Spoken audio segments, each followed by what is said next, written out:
This is about series endings. Since Game of Thrones is ending, we thought we'd go over some series endings and which ones we liked and which ones we didn't. Although I heard that there's already some grumbling about Game of Thrones. I am rapidly losing hope that I'm going to be satisfied. I will just say that. Angela Russell, are you a Game of Thrones fan? No, I'm not. But it's not that I dislike. I just haven't seen it. But I want to hear your, the answer to that question. Yeah. Has anyone ever been disappointed by? Oh, often. Really? Which ones? I didn't like Seinfeld's, and I didn't like Seinfeld's or Lost. I mean, I watched the end of The Sopranos, and I was like, okay, I could kind of see that, but I didn't watch the entire series, so I know you did. I watched it all, and there was so much. I will say that The Sopranos ending, which is one of the most controversial of any series finale ever, was abrupt and unexpected, and it took me a minute, and by a minute I mean a couple of years in rewatching the series to accept it and come to love it, and I'm on board. I'm a fan. Right? There is it's a fade to black. It is an awesome Journey song, and then a fade to black. So nobody knows what happens. Typically that's what happens with series endings. There's some sort of awesome song. Well, that was the one thing I remember about Seinfeld was that it was the Green Day song "Time of Your Life," which is actually called "Good Riddance." I come to find. Which was more than appropriate because you were saying good riddance to those deplorable people, funny as they were. My favorite one was Newhart, but everybody loves that one. So that's what was good about it. What made it? Just because it was so clever. Where this was after his second series at the Vermont Inn, and he wakes up in bed with the wife from his first series. Yes, it was so good. Having dreamed the whole thing.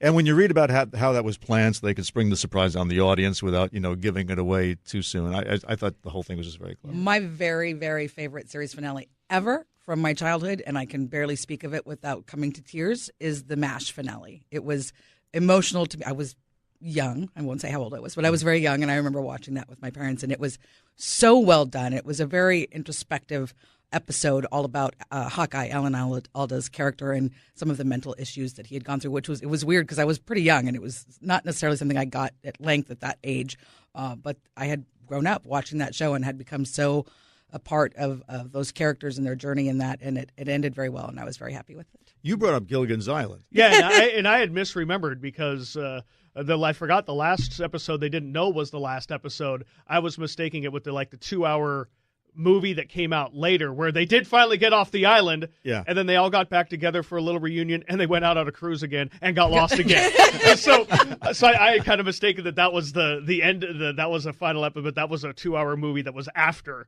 Well, I love Gilligan's Island, but I never saw the ending. So you never saw the actual ending of Gilligan's Island? No, it was not meant to be. No, it was not they meant. It was just they canceled the show.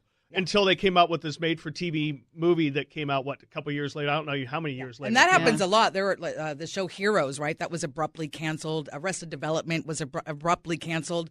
Some of these, when we have big fan bases and they don't get, you're left as a fan going, oh my gosh. And then now they're coming, like Arrested Development came back, tried it once and failed, and then came back again and did a redo of their final season. Deadwood got canceled abruptly. They're coming out with the movie that I'm very excited about. As I listen to the conversation, I think there's an important point that I should highlight.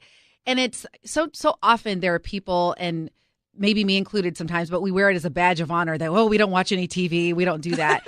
But I do think we miss an opportunity to connect with people from different backgrounds. I mean, you can have someone who's in one political party and one in another, and they're all watching the same show, and it's an opportunity to connect. It doesn't mean they don't read books or listen to our podcast, but maybe checking out a TV show would be a good thing.